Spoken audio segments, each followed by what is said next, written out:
विद्यार्थियों, हमने आपके लिए बताया था कि जो भी समष्टि होती है उसकी गणना की दो विधियां हैं। एक टोटल काउंट संपूर्ण गणना, एक है सैंपलिंग काउंट प्रतिचयन गणना।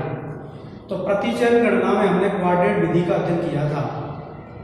अब प्रतिचयन की दूसरी विधि का हम अध्ययन करते हैं, जिसमें पकड़ने व अंकन विधि। जिस विधि का नाम क्या है?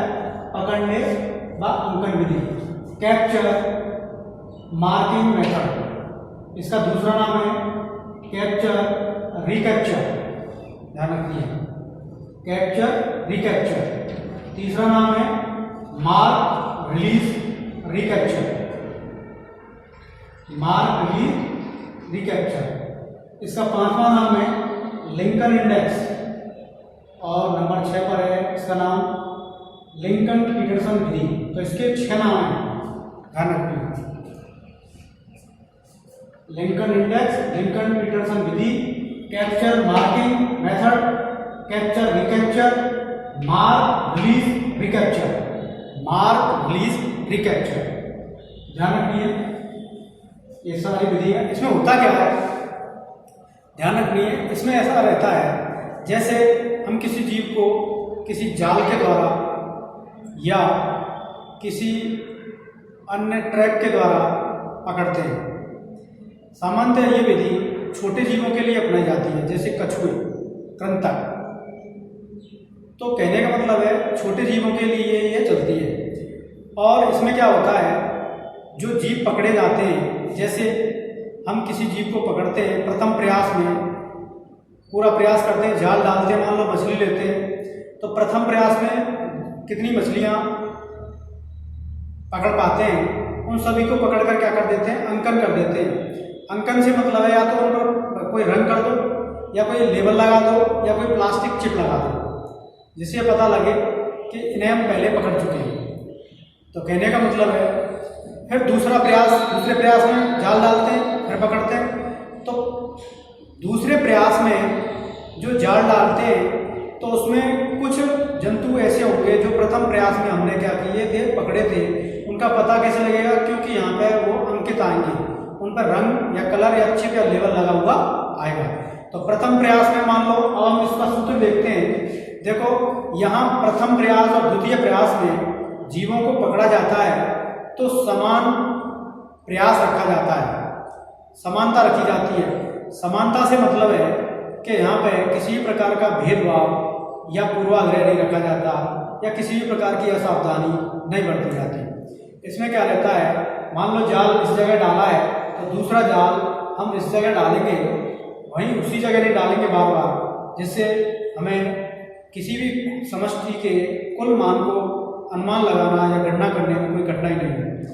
तो द्वितीय प्रयास में जब हम जीवों को पकड़ते हैं, तो उसमें अंकित बिना अंकन के जीव आते हैं, जिसमें किसी भी प्रकार की सावधानी हम नहीं बरतते, और सावधानी नहीं बरतते तो निश्चित रूप से जो भी काउंटिंग आएगी, तो जो आवास में वास्तविक जीवों की जो संख्या है वही आएगी, जिससे हम समष्टि की कुल गणना या संख्या का अनुमान लगा सकते हैं।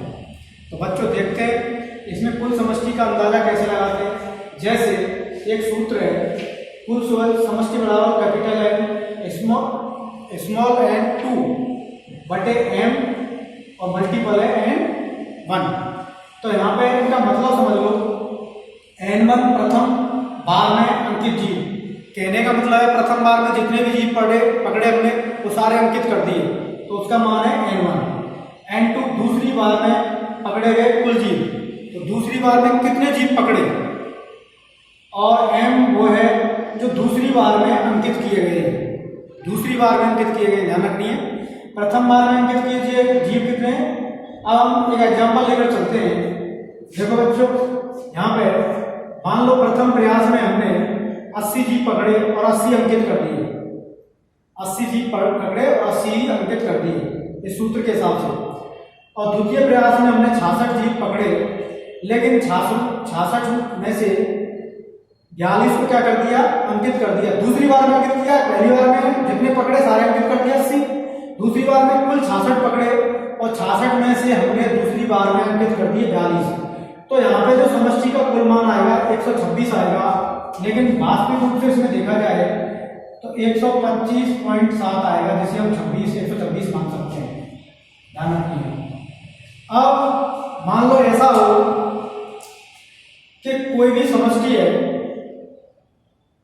जिसमें हमने प्रथम बार में जितने जीव पकड़े सारे अंकित कर दिए, प्रथम बार में जितने जीव पकड़े सारे अंकित कर दिए, और द्वितीय बार में जितने जीव पकड़े वो सारे कैसे थे, अंकित थे।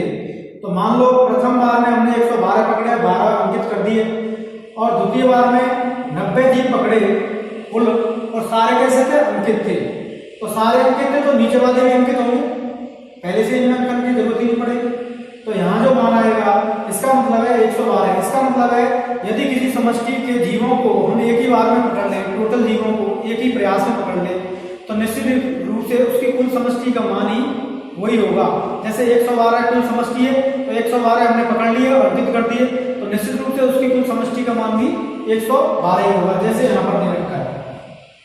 तो यहाँ पर द्वितीय प्रयास में भी अंकित जीव आएंगे, और जो द्वितीय प्रयास में रंगे जाते हैं, रंगने की जरूरत ही नहीं है क्योंकि पहले से रंगे हुए हैं, कुल समष्टि पकड़ ली गई है।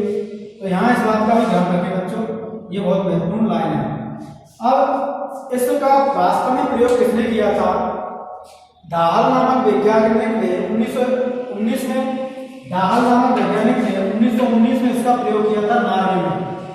उन्होंने प्रथम प्रयास में 109 दाहलों को पकड़ा था। दाहल नामक वैज्ञानिक था, और ट्राउट नामक जीव थे, ट्राउट जीव कौन से थे? ट्राउट। तो ध्यान रखनी है यहाँ पे ट्राउट है। तो दाहल नामक वैज्ञानिक ने 1919 में नॉर्वे में ट्राउटों को पकड़ा। प्रथम प्रयास में 109 जीव पकड़े, और द्वितीय प्रयास में 177, जिनमें से 177 में से 57 को उसने पुनः रंग दिया, और कुल समष्टि का मान 338 प्राप्त हुआ। ध्यान रखिए। अब अगर हम ये देखें कि ये जो विधि है इसमें हमें क्या कौन कौन सी चीजों का ध्यान रखना है, जो स्मरणीय तथ्य है, मतलब जिन्हें हमें याद रखना है कि क्या क्या गलती हम पे नहीं होनी चाहिए और क्या क्या हम सोच कर चलते हैं, मान कर चलते हैं। तो देखो, कंतक या कछुए छोटे जीव, ध्यान रखनी है। यहाँ पे छोटे जीवों को ही पकड़ा जाता है, बड़े जीवों के लिए ये विधि लागू नहीं है। संकटग्रस्त जीवों के लिए आवश्यक नहीं है। ध्यान रखनी है, जितने भी जीव संकटग्रस्त हैं उन पर इस प्रयोग को या इस मेथड को नहीं अपनाया जाता, क्योंकि वो विलुप्त हो जाते हैं। आप जानते हैं किसी जीव को हम पकड़ते हैं तो पकड़ने में भी मर जाते हैं, कुछ रंगने में मर जाते हैं, कुछ रंगकर छोड़ने के बाद मर जाते हैं। तो इन प्रक्रियाओं में किसी भी संकटग्रस्त जीव के लिए विधि अपनाई नहीं जाती है। अगर हम देखें प्रथम व द्वितीय प्रयास समान हो, इसका मतलब क्या रहता है? जीव की प्रकृति के आधार पर समय व स्थान निर्धारित हो। देखो बच्चों, जैसे कोई जीव, हम मछलियों का अध्ययन करना चाहते हैं और मछलियों के लिए जाल हमने ऐसी जगह डाल दिया जहां वास्तव में मछलियां नहीं पाई जाती, तो उस पर कहने का मतलब है हमें वास्तव में स्थान का निर्धारण करना चाहिए और समय का। जैसे कोई जीव रात्रि चले और हम उसकी गणना दिन में करने चले गए तो तब भी समष्टि की गणना हम नहीं कर सकते। तो जीव की प्रकृति के हिसाब से स्थान और समय का निर्धारण हमें कर लेना चाहिए। प्रथम और द्वितीय प्रयास समान होने चाहिए। ऐसे नहीं है पहले प्रयास में हम दिन में काउंटिंग कर रहे हैं और दूसरे प्रयास में रात में काउंटिंग कर रहे हैं। तो कहने का मतलब है इन बातों का ध्यान रखें। अब देखो, यह माना जाता है, ये बहुत महत्वपूर्ण लाइन है, यहाँ समष्टि की गणना करते समय निम्न बातें मानी जाती है। जैसे जंतु समष्टि बंद है, जंतु की जो समष्टि है वो बंद है। बंद से मतलब है उसमें बहिर्प्रवसन नहीं होता, अंतर्प्रवसन नहीं होता। कहने का मतलब है जो समष्टि है उसमें बाहर से कोई ना तो बाहर जाता है कोई जीव और ना अंदर आता है। बहिर्प्रवसन और अंतर्प्रवसन मतलब आना, प्रवसन, माइग्रेशन कहते हैं। कहने का मतलब है इमिग्रेशन इमाइग्रेशन नहीं होते। तो कहने का मतलब है यहाँ पर जंतु की समष्टि में ना तो बाहर से जीव आते हैं ना जाते हैं, तो कोई प्रकार का बदलाव नहीं होना चाहिए, ऐसा मानकर चलते हैं। ऐसा सामान्यतः ऐसा पाया नहीं जाता है। जन्म और मृत्यु, ध्यान रखिए, जन्म और मृत्यु से भी जीवों की संख्या में बदलाव नहीं होता है। ऐसा हम मानकर चलते हैं कि जन्म से संख्या में वृद्धि हो रही है जबकि मृत्यु से कमी आ रही है, तो इन बदलावों को भी यहाँ पे इग्नोर कर दिया जाता है। अंकित जीव शेष जीवों के बीच समान रूप से वितरित हो जाते हैं। यहाँ हम ऐसे भी सोचते हैं कि जिन जीवों का हमने अंकन किया है बाद में उन्हें हम छोड़ देते हैं, तो जब दोबारा पकड़ते हैं तो वो जीव समान रूप से उन जीवों के बीच जो अंकित नहीं हुए उनके बीच वितरित हो जाते हैं। ऐसा भी हम सोचकर चलते हैं, जबकि ऐसा होता नहीं है। अंकन मिटता नहीं है, अनदेखा नहीं रहता। अब हम ये भी सोचकर चलते हैं कि अंकन इनमें मिटता नहीं है, एक बार हमने अंकन कर दिया है वो मिटेगा नहीं, लेकिन ऐसा भी नहीं होता, अंकन मिटता भी है। अब इसमें यह भी रहता है कि कुछ जीव ऐसे भी रहते हैं जो कि जाल में आने का प्रयास नहीं करते, उससे शर्माते हैं या फिर उससे बचने का प्रयास करते हैं, और जाल में आने की उनकी प्रवृत्ति नहीं है, वो नहीं आना चाहते। और कभी कभी ऐसा भी रहता है कि जो भी आपने अंकन लगाया है, अंकन मिट भी जाता है, जिससे हम जीवों की सही गणना नहीं कर सकते।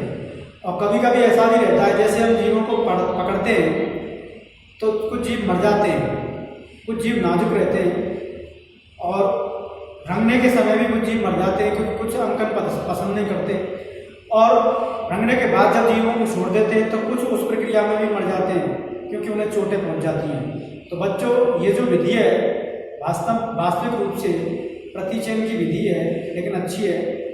इससे कुल समष्टि का अंदाजा लगा सकते हैं और संख्या उनकी गिन सकते हैं। तो बच्चों, इस टॉपिक को हम यही समाप्त करते हैं। Thank you.